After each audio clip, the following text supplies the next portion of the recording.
పచ్చడి బాగుంది, పప్పు బాగుంది, చాలా బాగుంది.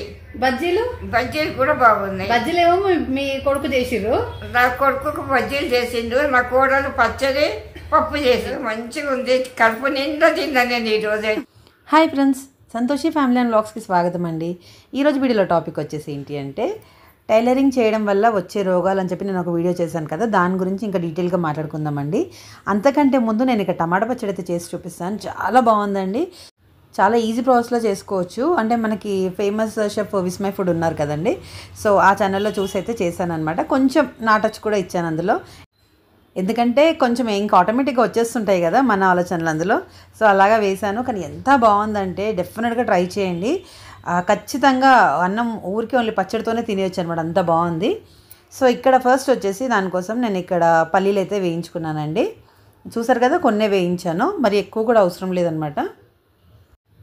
అండ్ అలాగే ఇక్కడ టమాటాలు, పచ్చిమిర్చి అవన్నీ అయితే నాకు మా డాడీ కట్ చేసి రెడీగా పెట్టించారనమాట. సో ఫస్ట్ ఈ పల్లీలు మంచిగా వేగిన తర్వాత తీసి మనం పక్కన పెట్టేసుకొని శనగపప్పు కూడా వేసుకోవాలన్నమాట. సో శనగపప్పు వల్ల పచ్చడికి ఇంకా టేస్ట్ బాగుంటుంది కదా. యాక్చువల్లీ నేను చూసిన వీడియోలో మాత్రము ఇలా శనగపప్పు అయితే వేయలేదండి, ఓన్లీ పల్లీలతోనే చేస్తారు, అలా కూడా బాగుంటుందంట. ఇంకా నార్మల్గానే మనం వంటలంటే కొంచెం ఎక్స్ట్రా వేస్తుంటాం కదా, అందులో ఇది కూడా వేసాను అనమాట. అందులోనే కొంచెం మినపప్పు కూడా వేసాను. సో నిజంగా అండి చాలా సూపర్ ఉంది పచ్చడి. ఒక 10-15 నిమిషాల్లో మొత్తం అంతా రెడీ అయిపోతుంది అనమాట. సో డెఫినెట్గా ఒక్కసారైనా ట్రై చేయండి. ఏదైనా మన దగ్గర కూరగాయలు లేనప్పుడు ఇలా చేసుకుంటే బాగుంటుంది. నిజానికి మా దగ్గర కూడా కూరగాయలు లేవు కాబట్టి నేను ఈ పచ్చడి అయితే ట్రై చేశానండి. సో ఇక్కడైతే ఎల్లిపాయలు కూడా వేసాను, చూసారు కదా. కూరగాయలు అంటే నిజానికి ఆలు ఉంది, కానీ ఆలు కర్రీ నిన్ననే చేసామన్నమాట. ఇంకా మళ్ళీ సేమ్ ఎట్లా చేసుకుంటామని చెప్పేసి అది చేసుకోలేదు. ఇంకా ఫ్రిడ్జ్లో చూసి ఓన్లీ టమాటాలు ఇవి మాత్రమే కనిపించాయి, అందుకనేసి ఇంకా ఈ పచ్చడి అయితే ట్రై చేశాను. సో ఇక్కడ ఇవన్నీ కలిపేసి వేయించాను. సో వెల్లుల్లిపాయ అయితే అలాగే డైరెక్ట్గా వేసానండి, ఎందుకంటే కొంచెం వేడైన తర్వాత ఆటోమేటిక్గా పొట్టు అనేది ఊడి వచ్చేస్తుంది కదా. సో అలాగే కొంచెం వేయించేసి పక్కన పెట్టుకున్నాను. తర్వాత మళ్ళీ ఇందులోనే కొంచెం ఆయిల్ వేసేసి అందులోనే కొంచెం జీలకర్ర, పచ్చిమిర్చి వేసి వేయించాలి.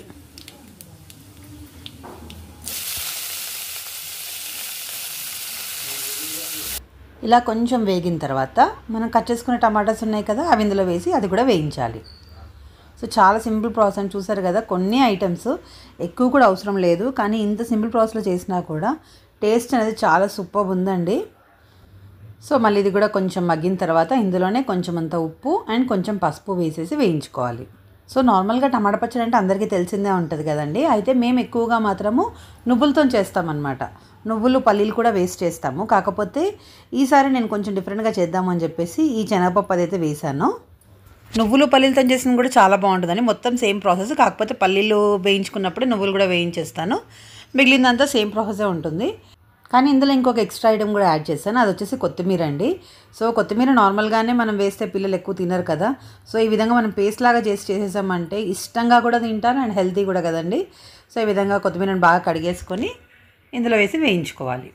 ఇందులో వేసిన ఐటమ్స్ కూడా చాలా తక్కువ అండి, గమనించారు కదా. జస్ట్ టమాటా, పచ్చిమిర్చి, కొత్తిమీర, జీలకర్ర. అంతకంటే ముందు ఏం చేసాము, పల్లీలు, కొంచెం శనగపప్పు, కొంచెం మినపప్పు వేసి వేయించాము, అంతే. ఇవన్నీ కలిపేసి రుబ్బేసుకుంటే అది సరిపోతుంది. అంటే టేస్ట్కి సరిపడా ఉప్పు, కొంచెం కలర్ కోసం కొంచెం పసుపు కూడా వేసాం కదా, జస్ట్ అంతే అండి. ఇవన్నీ కలిపేసి రుబ్బేసుకోవాలి అంతే.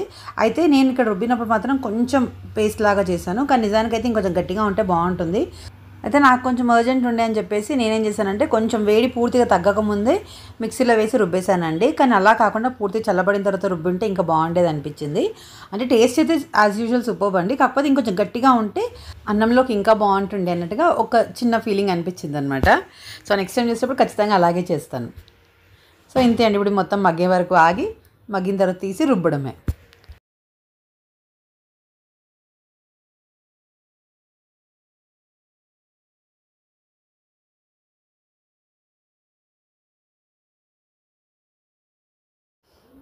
సో ఇక్కడ పచ్చడి అయితే రెడీ అయిపోయిందండి, ఇంకా తాలింపు పెట్టడం ఒకటే ఉంది. ఇంక ఇందులో నార్మల్గా ఎలా వేసుకుంటాం అలాగే వేసానండి. సో పచ్చడి తాలింపుకి అయితే పప్పులు ఉంటే ఇంకా బాగుంటుంది అని చెప్పి కొంచెం శనగపప్పు, అలాగే ఆవాలు, జీలకర్ర, కరివేపాకు, ఎండుమిర్చి, కొంచెం ఇంగువ వేసి కలిపేసి తాలింపు అయితే పెట్టేశాను. ఇంకా ఈరోజు అయితే నాకు షాప్కి వెళ్ళడానికి కొంచెం అర్జెంట్ ఉండే అనమాట, వేరే పనులు కూడా ఉండే, అందుకనేసి ఇంకా నేను పప్పు అయితే చేయనని చెప్పాను. ఇంక ఈరోజు మా డాడీ పైన వదిలేసాను అనమాట. సో మొత్తం మా డాడీ చేశారు. యాక్చువల్గా అయితే ఎప్పుడు అన్నీ కట్ చేసి పెడితే నేను చేస్తాను, కానీ ఈరోజు అయితే నేను చెయ్యను అంటే పాప మా డాడీ చేశారనమాట. సో అది కూడా చాలా బాగా కుదిరింది. అండ్ తర్వాత ఒట్టి పప్పు పచ్చడే ఉందా అని చెప్పేసి ఇంకా మా హస్బెండ్ ఈరోజు తొందరగానే ఇంటికి వచ్చారనమాట. సో ఆయన ఇంకా ఆలు బజ్జీలు కూడా చేసుకుందామని చెప్పారు. నేనైతే చేయనని చెప్పాను, ఎందుకంటే నాకు అసలు టైం లేదు కదా. సో మా హస్బెండే చేస్తాను, ఇంకా మా చిన్న బాబు కూడా హెల్ప్ చేయడానికి వచ్చేసారనమాట. సో వాళ్ళిద్దరూ కలిసి ఆలు బజ్జీ చేశారు. ఇంకా వాళ్ళిద్దరూ అంత స్పెషల్గా చేసినప్పుడు మనం వీడియో తీసుకోకుండా ఊరుకుంటామా అండి. సో తీసుకున్నాను అనమాట. సో నేను తీసుకునే లోపలే మా హస్బెండ్ ఇవన్నీ వేశారు, ఆల్రెడీ పసుపు ఉప్పు కారం అంతా వేశారు. ఇంకా లాస్ట్లో ఆ ఎండుమిర్చి చిల్లీ ఫ్లేక్స్ అంటారు కదా, అవి ఒకటి తెప్పించారు అనమాట. ఇప్పుడు అదొకటి ప్లస్ మళ్ళీ జీరా పొడి, కొంచెం ధనియాల పొడి, ఇవన్నీ కూడా వేసేసి రెడీ చేస్తున్నారు. అంటే ఇదంతా అందరూ చేసుకునేదేలేండి, కాకపోతే మనము బిజీ ఉన్నప్పుడు మన కోసం కూడా చేస్తున్నారు అని అంటే ఆ ఫీలింగ్ ఇంకా బాగుంటుంది కదా. సో అవన్నీ నేను ఎప్పుడైనా సరే మెమరీస్ అని క్యాప్చర్ చేయాలని చూస్తూ ఉంటాను. ఇంకా కాసేపు వీడియో తీసుకొని మళ్ళీ నేను వెళ్ళిపోయాను అనమాట రెడీ అవ్వడానికి, ఎందుకంటే చెప్పాను కదండి షాప్లో చాలా పని ఉంది అని చెప్పేసి. ఒక్కోసారి టైం ఎట్లా గడిచిపోతుంటుందో అర్థమే కాదు. ఎంత అనుకున్నా సరే అసలు ఇవాళ నేను చేసింది ఏమీ లేదు, జస్ట్ పచ్చడే, కానీ కాకపోతే ఆ టైం అంతా అలా వెళ్ళిపోతూనే ఉంటుందన్నమాట. ఒక్కోసారి మనం ఎన్ని పనులు చేసినా ఇంకా టైం మిగిలిందన్నట్టే ఉంటుంది కదా. సో అలాగే నాకు అవుతూనే ఉంటుంది, మీకు అలాగే అవుతూ ఉంటే మీరు నా కమెంట్ సెక్షన్లో చెప్పండి. ఇంకా అంతే, ఇక్కడ వాటర్ వేసి కలిపేస్తున్నారు చూసారు కదా. కొంచెం గట్టిగానే కలుపుకుంటే ఇంకా బాగుంటుంది కదండి, అందరికి తెలిసిందే కదా. అయితే ఇందులో తినే సోడా కూడా వేస్తాం కదా, కానీ మేమైతే వేసుకోమండి, ఎందుకంటే మళ్ళీ అది తిన్నాక ఎక్కువ ప్రాబ్లం అయిపోతుందని చెప్పేసి. నిజానికైతే అది వేస్తే మంచి ఇంకా ఉబ్బినట్టుగా వస్తాయి, కానీ ఇక ఎందుకులే, ఇక హెల్త్ వైజ్ ఎట్లా బాగుంటే అట్లా బెటర్ కదా అన్నట్టుగానే మేము మ్యాక్సిమం అంతా హెల్త్ వైజే చూసుకుంటున్నాము. అంటే మొత్తం హెల్త్ కాన్షియస్ అని కాదులేండి, కాకపోతే ఒక 80% ప్రాబ్లం ఉంటుంది అంటే దాంట్లో ఒక 40% తగ్గిస్తున్నాం అంతే. అంటే ఏదైనా సరే ఇప్పుడు ఆయిల్ ఫుడ్ పూరీలు కానివ్వండి, ఇంకేదైనా కానివ్వండి, మ్యాక్సిమం తగ్గించామన్నమాట. ఇంతకుముందు చాలా ఎక్కువ తినేవాళ్ళము, ఇప్పుడు మొత్తం తగ్గిపోయిందండి. మొత్తం అనలేను, ఒక 0.5% అయితే తగ్గింది. ఎవరికైనా సరే ఒకేసారి మానాలంటే కష్టం కదా, సో కొంచెం కొంచెంగా తగ్గించుకుంటూ వస్తున్నాం అనమాట. ఇంకా స్టార్టింగ్ రౌండ్ అయితే మా హస్బెండ్ ఇలా వేశారనమాట. నెక్స్ట్ నుంచి అంతా మా చిన్న బాబాయ్ చూసి వేయించేశాడు. నేను మొన్న కూడా ఒక వీడియోలో చెప్పాను కదండి, నేను మా పిల్లలకి చిన్నగా ఉన్నప్పటి నుంచే పనులు అనేవి నేర్పించాను. అలా అని చెప్పి అన్ని వంటలు చేస్తారని కాదు, కాకపోతే బేసిక్ అవి వచ్చు అనమాట. కొంచెం కొంచెం అప్పటికప్పుడు చూపించినా చేస్తుంటారు. ఇప్పుడు వాళ్ళు పెద్దగా అయిన తర్వాత వాళ్ళకి చాలా ఈజీ అయిపోయింది అనమాట. సో ఇక్కడ నాకు మా అత్తయ్యకి అయితే వడ్డించేసుకున్నామండి. అయితే ఇక్కడ మా హస్బెండ్ అయితే ఇప్పుడు తినని చెప్పారు, ఎందుకంటే వాళ్ళకి ఇంత తొందరగా తినే అలవాటు లేదు. నాకు ఈ మధ్య రోజు అలవాటు అయిపోయింది. ఇంకా మా అత్తయ్య వచ్చినప్పటి నుంచి అయితే ఇంకా నేను తినేసి మా అత్తయ్య గారికి పెట్టేసి తనకి టాబ్లెట్స్ అవి ఇచ్చేసి ఇంకా షాప్కి వెళ్ళిపోతున్నాను. ఇంకా ఈరోజు అయితే మా హస్బెండ్కి ఆఫీస్లో పని తొందరగా అయిపోయిందని చెప్పి తొందరగా ఇంటికి వచ్చారు. అలాగే ఇలాగా మొత్తము బజ్జీలు అయితే చేసి ఇచ్చారనమాట, మా కోసమే వచ్చినట్టు అయింది. సో ఇక్కడ చూడండి, ఎక్కువ ఐటమ్స్ ఏమీ లేవండి, జస్ట్ పప్పు, ఆలు బజ్జీ అండ్ పచ్చడి చాలు. ఎంత తృప్తిగా ఉందంటే అసలు చాలా సాటిస్ఫాక్షన్ అనిపిస్తుందండి. కొన్నిసార్లు ఎన్ని ఐటమ్స్ ఉన్నా అది అంత అనిపించదు కదా. సో ఈరోజు మాత్రం చాలా బాగుంది. యాక్చువల్గా అయితే వీడియో స్టార్టింగ్లో ఇంట్రొడక్షన్ పెడదామని ఒక వీడియో తీసుకున్నానండి, ఇప్పుడు చూపిస్తాను. Hi friends, Santoshi family and బ్లాగ్స్కి స్వాగతం అండి. ఈరోజు అయితే లంచ్ కోసం నేను టమాటా పచ్చడి చేశానండి. మా డాడీ వచ్చేసి మొత్తం పప్పు అంతా డాడీ చేశారు. తర్వాత దాంట్లో కాంబినేషన్గా వచ్చేసి ఆలు బజ్జీ ఇంకా ఉల్లిపాయ పకోడీ మా హస్బెండ్ చేశారు. సో ఇవన్నిట్లో ఏది బాగుంది అనేది మా అత్తయ్యని అడుగుదాము. నేను చెప్పాను కదా, మా అత్తమ్మ ఏది బాగుంటే అది బాగుందని చెప్తుంది, లేకపోతే అది బాగాలేకపోతే ఖచ్చితంగా బాగాలేదని చెప్తారు. అంటే బాగాలేదని అంటే లైక్ ఉప్పు కారం పడుతుందనో ఇంకేదన్నా మసాలా వేయాలని అయితే చెప్తారు ఖచ్చితంగా. సో ఇప్పుడైతే ప్రజెంట్ అడుగుతాను. ఇప్పుడు అడుగుతాండి మా అత్తయ్యని. అత్తమ్మ చెప్పండి, పప్పు బాగుందా, ఆలు బజ్జీలు బాగున్నాయా, పచ్చడి బాగుందా? పచ్చడి బాగుంది, పప్పు బాగుంది, చాలా బాగుంది. బజ్జీలు కూడా బాగున్నాయి. బజ్జీలు ఏమో మీ కొడుకు చేసిర్రు, నా కొడుకు బజ్జీలు చేసిండు, నా కోడలు పచ్చడి పప్పు చేసింది. పప్పు డాడీ చేసిండు అత్తమ్మ. ఇక నువ్వు డాడీకి లేడు కదా. ఓకే. కాకపోతే వాళ్ళ పప్పు మొత్తం డాడీ చేసిండు, పచ్చడి నేను చేసిన. బాగా చేసిండు, మంచిగా ఉంది, కడుపు నిండా తిన్నా నేను ఈరోజు. సో ఇంకా నేను షాప్కి అయితే వచ్చేసానండి, కానీ షాప్లో వీడియో ఏం తీయలేదు ఎందుకంటే ఫుల్ బిజీ అని చెప్పాను కదా. ఇది వచ్చేసి నైట్ బ్లాగ్ అనమాట. సో నైట్ కొంచెం నాకు ఇది అర్జెంట్గా చేసేది ఉండే, ఇంక అందుకనే షాప్లో ఉండిపోయి ఇంక నేనే చేసుకున్నాను. ఇది వచ్చేసి ఏంటంటే రెడీమేడ్ లెహంగాకి కింద క్యాన్ వేయమన్నారు.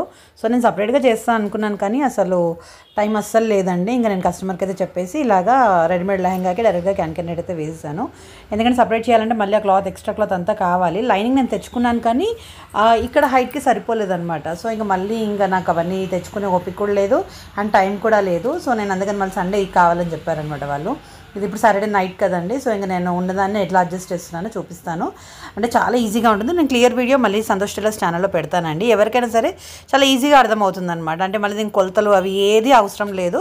జస్ట్ ఒకవేళ మీ ఇంట్లో చిన్నపిల్లలు ఉన్నా సరే, లేకపోతే మీ కస్టమర్స్ వాళ్ళ పిల్లలకైనా మీరు వాళ్ళు కుట్టమని చెప్తారు కదా, ఈ విధంగా ఈజీగా చేసుకోవచ్చు అని చూపిస్తున్నాను. క్యాన్ నెట్ ఇక్కడ నా దగ్గర ఆల్రెడీ ఉండి అంటే నేను తెచ్చి పెడతాను కస్టమర్స్ కోసము. సో అందులో ఉన్న క్లాత్ని నేను ఈ విధంగా హైట్ని బట్టి అలా మధ్యలోకి కట్ చేసేసుకున్నాను. చేసుకున్న తర్వాత ఇక్కడ ఎంత ఉందో కూడా నార్మల్గా అయితే మీకు చెప్తున్నాను, 11.5 ఇంచెస్ ఉందండి. సో ఈ విధంగా నేను మిడిల్లో నుంచి కట్ చేసుకొని ఇప్పుడు వాటికి బాక్స్ ప్లీట్స్ పెట్టి కుట్టేసి మొత్తం లోపల లైనింగ్ అంతా కుట్టేస్తాను అనమాట. సో ఇక్కడ ఇది కుడుతూనే నేను మీకు టైలరింగ్ వీడియో గురించి చెప్తాను కదా. అంటే నేను ఒక వీడియో చేశాను కదండి టైలరింగ్ చేయడం వల్ల వచ్చే రోగాలు అని చెప్పేసి. అది వచ్చేసి చాలా మంచి రెస్పాన్స్ వచ్చిందండి. అందులో కొంతమంది కమెంట్స్ కూడా పెట్టారు. ఏంటి అంటే ఒకరు పద్మప్రియ గారు అంటండి, వాళ్ళు ఏం చెప్పారంటే 25 years ఎక్స్పీరియన్స్, వర్క్లో ఉన్నప్పుడు ఏమీ అనిపించదు, తర్వాత తెలుస్తుంది, చాలా వీక్ అయిపోతాము, ice and legs, back pain, చాలా ప్రాబ్లమ్స్ వస్తాయని పెట్టారనమాట. అంటే ఏంటంటే మనకి పనిచేసినంత కాలం ఏమీ తెలియదు, తర్వాత మాత్రం ఇవన్నీ ప్రాబ్లమ్స్ వస్తాయని చెప్పారండి. కానీ నిజానికి ఏంటంటే ఇప్పుడు ఉన్న సిచ్యువేషన్లో అంటే మనకి ఎలా ఉందంటే ఇప్పుడే అన్ని ప్రాబ్లమ్స్ వస్తున్నాయి, కానీ మనం ఏం చేస్తున్నాం, జస్ట్ ఒక టాబ్లెట్ ఏదో వేసేసుకుంటున్నాము, మళ్ళీ వర్క్ అనేది కంటిన్యూ చేస్తున్నాం కదా. సో కొంచెం జాగ్రత్తగా ఉండాలండి. ఎందుకంటే టాబ్లెట్స్ ఇప్పుడు వేసుకున్నప్పుడు పెయిన్ రిలీఫ్ అయితే ఉంటుంది, కానీ ఫ్యూచర్లో ప్రాబ్లమ్స్ వస్తాయని అంటున్నారు. నేను అందుకని మ్యాక్సిమం తగ్గించాను, కొంచెం న్యాచురల్ వేస్లోనే చూద్దామని ట్రై చేస్తున్నాను. కానీ ఎప్పుడైనా టెన్షన్స్ ఎక్కువ ఉన్నప్పుడు మాత్రము ఖచ్చితంగా పెయిన్స్ వస్తాయండి. అప్పుడు టాబ్లెట్ లేకుండా అయితే అసలు ఉండలేను అనమాట. సో అందుకనే నేను పర్సనల్గా ఫాలో అయ్యే టిప్స్ కూడా చెప్తానండి. ఒకటి ఏంటంటే నేను ఆల్రెడీ చెప్పాను కదా, మహాబీర విత్తనాలను దొరుకుతాయి. అవి వచ్చేసి ఏంటంటే మనం రాత్రిపూట నీళ్ళలో నానబెట్టుకొని మార్నింగ్ లేచి తాగేయాలన్నమాట. వాటర్ అది అంటే వాటర్ ప్లస్ గింజలు మొత్తం అలాగే తాగేసేయాలి. అసలు చాలా బాగా పనిచేస్తుందండి. అంటే మనకు పెయిన్స్ తగ్గిపోయాక కూడా ఇంకొక 10 days వరకు వాడుకొని తర్వాత ఆపేస్తే మీకు కొన్ని రోజుల వరకు ఇంకా మళ్ళీ అట్లాంటి పెయిన్స్ ఏవి ఉండవన్నమాట. సో ఖచ్చితంగా పనిచేస్తాయండి ఇవి. ఇదైతే నేను ఎప్పుడో వీడియో కూడా పెట్టాను, కావాలంటే నేను లింక్ కూడా ఇస్తాను కామెంట్ సెక్షన్లో, లేదా నేను మీకు మళ్ళీ క్లియర్గా చేసి కూడా చూపిస్తాను. మళ్ళీ మొన్న తెచ్చుకున్నాను నేను. అంటే బాగా పెయిన్స్ వచ్చినప్పుడే నాకు అవి గుర్తొస్తాయి అనమాట. మనకి ఎంత మంచి విషయాలు ఉన్నా సరే రెగ్యులర్గా చేద్దామంటే చెయ్యలేము. ప్లస్ అయినా ఇవి ఎక్కువ తాగితే కూడా కరెక్ట్ కాదు అని అయితే విన్నాను నేను. అందుకనేసి మ్యాక్సిమం ఒక 10 to 15 days చేసి ఆపేసి మళ్ళీ ఎప్పుడైనా ఇబ్బంది అనిపించినప్పుడే తాగితే మంచిది కదా అని నాకు అనిపిస్తుంది. సో ఇంతకుముందు అయితే అది తొందరగా దొరకకపోయేదండి, కాకపోతే ఇప్పుడు ఈ మధ్య మా ఇంటి దగ్గర షాప్లోనే దొరుకుతున్నాయి అనమాట. నేను మీకు అవి నెక్స్ట్ వీడియోలో ఎలా నానబెట్టుకోవాలి, ఎలా తాగాలో కూడా చూపిస్తానండి. సో చాలా సింపుల్ ప్రాసెస్ అనమాట అది. అంటే మీరు టాబ్లెట్స్ వాడుతున్నా సరే దాంతోపాటుగా ఇది కూడా తీసుకుంటే కాళ్ళ నొప్పులు అనేవి బాగా తగ్గిపోతాయి అనమాట. జస్ట్ డైలీ మార్నింగ్ ఒక పరగడపన ఒక గ్లాస్ నీళ్ళు ప్లస్ ఆ గింజలు కలిపేసి తాగేసేయాలి, అంతే, ఇంకేం లేదు అందులో. ఇక్కడ కింద అయితే మీకు వీడియో రన్ అవుతుంది కానీ కాకపోతే అది ఎక్స్ప్లెనేషన్ ఏం లేదు కదా. ఇదంతా నేను క్లియర్గా సంతోష్ టైలర్స్ ఛానల్లో చూపిస్తానండి, అంటే ఎట్లా పెడితే సెట్ అవుతుంది ఏంటి అనేసి. ఇప్పుడైతే మనము ఈ టైలరింగ్ చేయడం వల్ల వచ్చే ప్రాబ్లమ్స్ గురించి మాట్లాడుతున్నాం కదా. సో ఆ వీడియోలోనే నాకు ఇంకో కమెంట్ కూడా వచ్చిందండి. అంటే చాలామంది కమెంట్ చేశారు, పాపం చాలామంది ఈ ప్రాబ్లం ఫేస్ చేస్తున్నారని కూడా చెప్పారు. అయితే ఒకరు అందుకు సొల్యూషన్ కూడా చెప్పారండి. పేరు మాత్రము షేక్ అఫ్రోజ్ అని ఉందండి. వాళ్ళు ఏమని కమెంట్ చేశారంటే, నాకు 10 years ఎక్స్పీరియన్స్ ఉంది మిషన్ కుట్టడంలో, నాకు చాలా బ్యాక్ పెయిన్, నెక్ పెయిన్ వచ్చేది, నేను కొన్ని టిప్స్ ఫాలో అయ్యాను. కూర్చుంటాం కదా, బ్యాక్ ఒక పిల్లో కింద ఒక పిల్లో పెట్టుకొని కుట్టండి, ఎక్కువ వాటర్ తాగండి, ఎవ్రీ 1 hourకి 10 minutes రిలాక్స్ అవ్వండి, ఎటువంటి పెయిన్స్ ఉండవు. వాళ్ళకి 10 years ఎక్స్పీరియన్స్ ఉందంటండి. సో మనము నార్మల్గా డాక్టర్ చెప్పేది కూడా నమ్ముతాం కదా, ఇలాగా ఓన్గా అనుభవించే వాళ్ళు చెప్తున్నారు కాబట్టి ఖచ్చితంగా నమ్మొచ్చండి. చాలా సింపుల్ ప్రాసెస్, ఇందులో ఏమీ చెప్పలేదు కదా. మనం కూర్చునేది స్టూల్ పైన కాకుండా చైర్ పైన కూర్చొని, ప్లస్ వెనకాల మన నడుముకి సపోర్ట్గా ఒక పిల్లో అండ్ కింద మనం కూర్చుంటప్పుడు కింద ఒక పిల్లో వేసుకొని కూర్చుంటే మన బాడీకి ఆటోమేటిక్గా ఒక సపోర్ట్ అనేది దొరుకుతుంది కదా. తర్వాత కనీసం 1 hourకి 10 minutes అయితే రిలాక్స్ అవ్వమని చెప్పారండి. అలాగే ఎక్కువగా వాటర్ తాగుతూ ఉండమని చెప్పారు, అంతే, ఇంకేమీ లేదండి. చాలా సింపుల్ సొల్యూషన్. కొన్నిసార్లు మనకు తెలిసినా కూడా మనము పాటించం అవి, అంటే ఏదో బిజీలో ఉండి మర్చిపోవడమో, నీళ్ళు తాగడానికి కూడా మనకు గుర్తే ఉండదు అనమాట పనిలో పడిపోతే. సో అలా కాకుండా మనం ఒక వాటర్ బాటిల్ పక్కనే పెట్టేసుకుంటే చూసినప్పుడల్లా తాగాలనిపించకపోయినా తాగితే ఇంకా బెటర్ అని నా ఉద్దేశం అండి. సో ఖచ్చితంగా వాటర్ తాగుతుంటే మన లోపల ఆల్రెడీ ఏదైనా హెల్త్ ప్రాబ్లమ్ చిన్న ఉంటే వెళ్ళిపోతాయని అంటారు. సో సో ఆ విధంగా వాటర్ చాలా మంచిది కదా. అండ్ 1 అవర్కి ఒకసారి 10 minutes రిలాక్స్ అవ్వండి అని కూడా చెప్పారు. అంటే మనము అలాగే కూర్చొని కుడుతూ కాకుండా ఒక ఫ్రంట్ పార్ట్ కుట్టినాకనో బ్యాక్ పార్ట్ కుట్టినాకనో కాసేపు లేచి కొంచెం నడిచినట్టు చేసి మళ్ళీ వచ్చి చేసుకున్నా అయిపోతుంది. లేదు ఇంట్లో కుట్టే వాళ్ళు ఉంటే మాత్రం ఒక చిన్న పని చేసుకొని వచ్చినా అయిపోతుంది కదా. సో ఈ విధంగా మనం ఓన్గా మనం సెట్ చేసుకుంటే ఇంకా అసలు పెయిన్స్ అనేటివి రావంటండి. వాళ్ళు ఆల్రెడీ అంటే ఇవన్నీ ఎక్స్పెరిమెంట్గా చేసి ప్రూవ్ అయ్యాకే చెప్తున్నారనమాట. సో అంత బాగుందండి, నాకైతే బాగా నచ్చింది టిప్. ఇంకొకరు స్వప్న గారండి, తను కూడా చెప్పారనమాట, నేను స్టిచ్చింగ్ చేయడం వల్ల back pain, shoulder pain, neck pain ఎన్ని రావాలో అన్నీ వచ్చాయండి అని పెట్టారనమాట. అయితే ఇలాగే అండి నాకు స్టార్టింగ్ పెయిన్ వచ్చినప్పుడు అంటే కాళ్ళ నొప్పులు వచ్చినప్పుడు కూడా ఓన్లీ కాళ్ళ నొప్పులనే కాదండి, అలా ఒకదానికి ఒకటి లింక్ ఉంటుందేమో తెలియదు కానీ మొత్తం బాడీలో అన్ని పెయిన్స్ వచ్చాయన్నమాట. నేను డాక్టర్ దగ్గరికి వెళ్ళినప్పుడు ఇలా చెప్తూ ఉన్నాను, నేను హ్యాండ్ పెయిన్ అండి, షోల్డర్ పెయిన్ వచ్చింది, నెక్ పెయిన్ వచ్చింది, కొంచెం కడుపులో కొంచెం ఇట్లా ఇబ్బంది అవుతుంది, ఆ కాళ్ళ నొప్పులు వచ్చాయి, వేళ్ళ దగ్గర కూడా నొప్పి అవుతుంది అవన్నీ చెప్తే డాక్టర్ ఒకటే చెప్పారనమాట, అంటే నీకు పళ్ళ నొప్పి తప్ప బాడీలో అన్ని పార్ట్స్కి పెయిన్స్ వచ్చాయి కదా అనేసి అన్నారనమాట. నేను అప్పుడు అది రియలైజ్ అవ్వలేదంటే మనకి ఆల్రెడీ ఇప్పుడు ఎక్కడ పెయిన్ అనిపిస్తే అక్కడ మనకి ఇబ్బంది అవుతూ ఉంటుంది కదా. సో నిజంగా అండి అలాంటి పెయిన్స్ ఎవరికి రావద్దు, అదైతే నిజంగా నరకమనే చెప్పాలి. అసలు అప్పుడు కాళ్ళ నొప్పులు వచ్చినప్పుడు అసలు ఇంకా నేను లేచి నడుస్తానా అన్న ఫీలింగ్లో ఉండే అనమాట. అంటే అడుగు తీసి అడిగేయడానికి రానంత పొజిషన్లో ఉండే అండి నేను. నిజంగా చెప్తున్నాను, ఎన్ని హాస్పిటల్స్ అంటే అన్ని హాస్పిటల్స్ తిరిగాను. ఇవాళ మార్నింగ్ ఒక దగ్గరికి వెళ్ళడము, అక్కడ వాళ్ళు మందులు ఇవ్వడము, మళ్ళీ తగ్గలేదని చెప్పి మళ్ళీ ఈవినింగ్ ఇంకో హాస్పిటల్కి వెళ్ళిపోవడం అనమాట. అంటే ఒక ట్యాబ్లెట్ తీసుకుంటే పెయిన్ రిలీఫ్ వస్తుంది కదా, అట్లా ఏమీ లేదు అసలు. వేసుకున్నా వేసుకోకపోయినా సేమ్ పెయిన్స్ కంటిన్యూయేషన్ అనమాట. ఆల్రెడీ ఒకరు అడిగారనమాట నాకు, ఇట్లా మీరు కూర్చోవడం వల్ల ఇలా మిషన్ కుట్టడం వల్ల నడుము నొప్పి వస్తుంది, కాళ్ళ నొప్పి వస్తుంది అన్నారు కదా, మళ్ళీ దిష్టి అని అంటున్నారు, ఏది నమ్మాలని కూడా ఒకరు అడిగారండి. అంటే నిజానికి ఏంటంటే ఇప్పుడు ఏదైనా మనం నార్మల్గా పెయిన్స్ ఉన్నప్పుడు ఒక టాబ్లెట్ వేసుకోగానే పని చేయాలి కదా. అంటే ఇన్ని హాస్పిటల్స్ తిరిగినప్పుడు ఇంతమంది డాక్టర్స్ కొత్త ఇస్తారు, ఎందుకంటే మనం ఆల్రెడీ చెప్తాం ఇక్కడ వెళ్ళాం సార్ ఇది వేసుకున్నాం తగ్గలేదంటే వాళ్ళు ఇంకొక పెయిన్ కిల్లర్ ఇస్తారు. అసలు పెయిన్ కిల్లర్స్ ఎంత స్ట్రాంగ్ ఉంటాయండి. అయితే అది వేసుకున్న తర్వాత కూడా మనకు పని చేయట్లేదు అని అన్నప్పుడు కంపల్సరీ దానికి దిష్టి అనేది ఒకటి ఉంది అని అయితే ఖచ్చితంగా నమ్మాలి కదా. అలా అని చెప్పి ఒకటి దిష్టి తీసుకొని మనము ఇంట్లో కూర్చుంటాము అంటే అట్లా కూడా తగ్గదు.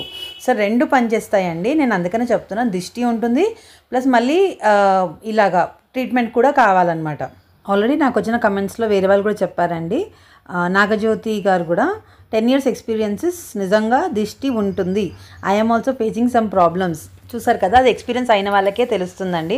ఫస్ట్లో మమ్మీ వాళ్ళు చెప్పినప్పుడు నేను కూడా నమ్మలేదు, నేను అంతేం ఉండదులే అనేసి అనుకున్నాను, కానీ ఒకసారి ఎక్స్పీరియన్స్ అయిన తర్వాతనే ఎవరికైనా అర్థమవుతుంది. ఇంకొక సబ్స్క్రైబర్ కూడా మంచిగా కమెంట్ చేశారండి, ఐడి క్రియేటివ్ వరల్డ్ అనేసి ఉంది. సో టేబుల్స్ వాడచ్చు కదా మేడం లెగ్ పెయిన్కి అనేసి అన్నారు. అంటే టేబుల్స్ యాక్చువల్గా పెట్టుకోవాలి అంటే మా షాప్లో ప్లేస్ సరిపోదండి, ఎందుకంటే నేను ఒక్కదాన్ని కాదు కదా కట్ చేసేది, ఇలాగ 3-4 చేపిస్తాను కాబట్టి మనకు అక్కడ ఫ్రీగా కూర్చొని చేసుకోవడానికి ఉండదు కదా. అందుకనేసి నేను ఇలాగా కిందే కూర్చుంటాను. యాక్చువల్గా ఇంతకుముందు నాకు ఫస్ట్లో అయితే ఈ పెయిన్స్ వచ్చినప్పుడు డాక్టర్స్ కింద కూడా కూర్చోద్దనే చెప్పారనమాట. సో నేను అలాగా నించొని చేయడం వల్ల అలా కూడా సఫర్ అయ్యాను ప్రాబ్లంతో. అందుకని ఏం చేశానంటే కొంచెం ఇంకా ఫస్ట్ విజయ వచ్చిందని చెప్పాను కదా కటింగ్కి, సో తనైతే కింద కూర్చోవడం చేసేది. ఇంకా తనకు చెప్పుకుంటూ నేను మెల్లగా స్టూల్ మీద కూర్చోవడం, తర్వాత మళ్ళీ కింద అలవాటు చేసుకోవడం. ఇప్పుడు ఏంటంటే మొత్తం ఫ్రీగా అలవాటు అయిపోయింది అనమాట, కింద కూర్చొని చేసుకుంటాను. కానీ ఎక్కువసేపు కూర్చుంటే మళ్ళీ సేమ్ అదే ప్రాబ్లం వస్తుంది, కాళ్ళ నొప్పి అనేది వచ్చేస్తుంది. కానీ మనం మన బాడీకి అలవాటు చేస్తే ఖచ్చితంగా అలవాటు అవుతుంది అనేసి అని నాకైతే అర్థమైందండి. అంటే ఇంకా నేను కూర్చోలేను, ఇంకా జీవితాంతం ఇంతే, ఇంకా పైన కూర్చోాలనుకుంటే అలాగే అనిపిస్తుంది. అలా కాకుండా మనం కూర్చోగలము అని అనుకుని ట్రై చేస్తే డెఫినెట్గా అలా కూడా నాకు బాగానే ఉందండి. ఇప్పుడైతే ఏం ప్రాబ్లం కూడా లేదు. ఈవెన్ డాక్టర్ని కూడా అడిగాను, ఇలా కూర్చుంటే పర్వాలేదంటే ఏం కాదమ్మా అనేసి చెప్పారు. మరి అందుకనైతే అలా కూర్చొనే చేసుకుంటున్నాను. అలాగే అందులో సునీత కావలి గారు కూడా మెసేజ్ చేశారండి, హాయ్ సిస్, నేను అర్జెంట్గా ఉన్నప్పుడు మీలానే చేస్తాను అనేసి అని. నిజంగా అండి, మనం మన వర్క్ని అందరితో షేర్ చేసుకుంటేనే మనకు టెన్షన్స్ అనేటివి తగ్గుతాయి. అలా చేసుకుంటేనే బాగుంటుందండి. మనమే చేసుకోవాలంటే డెఫినెట్గా మనతో అన్ని పనులు అయితే కావు కదా. అంటే 1 నెల అవ్వచ్చు, 2 నెలలు అవ్వచ్చు, మళ్ళీ 3వ నెల నుంచి మళ్ళీ సేమ్ ఇబ్బందులు అయితే వస్తాయి. నేను అందుకనే ఈ విధంగా వర్క్ అయితే షేర్ చేసుకొని నా టెన్షన్ అనేది తగ్గించుకున్నానండి. అలాగా టెన్షన్ తగ్గిపోతే సగం హెల్త్ ప్రాబ్లమ్స్ అక్కడే సెట్ అయిపోతాయి. మెయిన్ మనకి నొప్పులు అంటే బాడీ పెయిన్స్ వస్తున్నాయి అంటే అది ఫస్ట్ ప్రాబ్లమ్ టెన్షన్ వల్లే అండి. నేను ఇది పర్సనల్గా ఎక్స్పీరియన్స్ చేస్తాను. ఈవెన్ డాక్టర్స్ కూడా చెప్పారనమాట, టెన్షన్ పడకండి అమ్మా, ఏది పెట్టుకోవద్దు, లేదా ఇంక వాళ్ళు అసలు వర్కే ఆపేయమంటారు. కానీ మనకి మెయిన్ ఇప్పుడు అదే సోర్స్ ఉంది అని అంటే డెఫినెట్గా వర్క్ అయితే చేసుకుంటాం కదా, తప్పదు కదా. ఇంకా మనం ఇంకా ఇంట్లో కూర్చొని చేసుకునేది, ఇంకొకరైతే బయట తిరిగి కూడా చేసుకుంటారు కదా. వాళ్ళు టెన్షన్ ఉందని చెప్పి ఇంట్లో కూర్చుంటే నడవదు అని అంటారు కదండి. సో అందుకని మనకున్న టెన్షన్స్ని మ్యాక్సిమం ఎలా తగ్గించుకోవాలో చూసుకొని ఆ విధంగా తగ్గించుకొని మన వర్క్ అనేది మనం బెటర్ చేసుకుంటూ వెళ్ళాలండి. అంటే మనకు వచ్చేది ఒక 10 రూపాయలు ఉందనుకోండి, అందులో మనకి 4 రూపాయలు వచ్చింది అనుకుందాము, పర్వాలేదండి. ఎందుకంటే ఎటువంటి టెన్షన్స్ లేకుండా మనకు 4 రూపాయలు అయితే వస్తున్నాయి కదా. లేదు అంటే కొంచెం టెన్షన్ పడతారు, పడారని కాదు, కానీ చెప్తున్నాను. మరి 100% టెన్షన్ పడే కంటే కూడా ఒక 20% టెన్షన్ పడతారు, మిగిలిన 80% బాగుంటే ఆటోమేటిక్ హెల్త్ బాగుంటుంది. లేదు మనకే మొత్తం 10 రూపాయలు కావాలని చెప్పి టెన్షన్ తీసుకొని మనం హాస్పిటల్కి వెళ్ళి పెట్టుకుంటే అక్కడ 20 రూపాయలు అవుతాయి. సో ఈ విధంగా నేనైతే ఆలోచిస్తానండి. అందుకని వర్క్ చేయడానికి ఎవరు వచ్చినా సరే ఫస్ట్ కాదనండి. ఎందుకంటే ఖచ్చితంగా ఎంతమంది వర్కర్స్ ఉన్నా సరే మనకు ఒక్కోసారి ఒక్కరు కూడా టైంకి అందుబాటులో ఉండకుండా ఉంటారు. అది వాళ్ళ పర్సనల్ ప్రాబ్లమ్స్ వల్ల కావచ్చు, లేదా పండగలు కావచ్చు, ఇంకేదైనా కావచ్చు. నేను అలా కూడా చూసానండి. ఇంకా ఆ టైంకి ఇంకా ప్రెషర్ ఎక్కువైపోతుంది. వీళ్ళు ఉన్నారని చెప్పేసి నమ్మి మనం కస్టమర్స్ దగ్గర బట్టలు తీసుకుంటాము, కానీ వాళ్ళకి వాళ్ళ ఓన్ ప్రాబ్లమ్స్ ఉంటాయి. హెల్త్ బాగోకపోవడమో, లేదా ఊరికి వెళ్ళడమో, లేదా పండగలు కాబట్టి ఇల్లు దులుపుకోవడమో, ఇవన్నీ ఉంటాయి కదా. సో అవన్నీ కూడా వాళ్ళ సైడ్ నుంచి కూడా ఆలోచించి మనం వర్క్ అనేది తీసుకోవాలండి. వాళ్ళు ఉన్నారు కదా అని చెప్పి ధైర్యంగా మనం తీసేసుకుంటే లాస్ట్కి మన మీదే పడుతుంది. సేమ్ మళ్ళీ అదే రొటీన్ ఇష్యూ అంటే మొత్తం మనకు సర్కిల్ లాగా తిరుగుతుంటుంది అనమాట. మళ్ళీ టెన్షన్ పడతాం, మళ్ళీ హెల్త్ ప్రాబ్లమ్ వస్తుంది, మళ్ళీ ఇబ్బంది అవుతుంది అనమాట. సో ఇవన్నీ కూడా నేను ఇన్ని ఇయర్స్ ఎక్స్పీరియన్స్లో ప్రతి ఒక్కటి నేర్చుకున్నానండి. నేను అందుకనే మ్యాక్సిమం చూసే తీసుకుంటాను, లేదా కస్టమర్కి చెప్తాను నాకు ఈ టైంకి ఒకవేళ వీలైతే ఇస్తాను, కానీ ముందే మాట అయితే ఇవ్వట్లేదని ఇంతకుముందు చెప్పేదాన్ని. 2 days అంటే ఖచ్చితంగా 2 days, అది ఆ రోజు నైట్ వరకైనా కూర్చొని కుట్టించేసేదాన్ని. ఇప్పటికీ కొంచెం అదే అలవాటు ఉందనుకోండి, కాకపోతే ఇంకా తగ్గించుకుంటున్నాను ప్రజెంట్. ఎందుకంటే ఇప్పుడు వాళ్ళు అడిగారు అనుకోండి, నేను వాళ్ళని ఖచ్చితంగా అడుగుతున్నాను ఒక విషయం. మీరు అంటే వాళ్ళకు 15th కావాలంటే ఖచ్చితంగా 15thకేనా అండి, ఇంకొంచెం టైం ఉంటే చెప్పండి, నాకు కొంచెం ఇబ్బంది అవుతే మళ్ళీ మీకే ప్రాబ్లం అవుతుంది కదా అని అంటే అప్పుడు వాళ్ళు మనకు చెప్తారు, లేదంటే పర్వాలేదు ఒక 18th వరకు ఇవ్వండి, లేదా 17th వరకు ఇవ్వండి అనేసి. ఎందుకంటే కస్టమర్ సైడ్ నుంచి కూడా ఆలోచించాలండి. వాళ్ళు ఏంటంటే టైంకి దొరకదు కదా అని చెప్పేసి ఒక 2 రోజులు ముందే మనకు అడుగుతారు.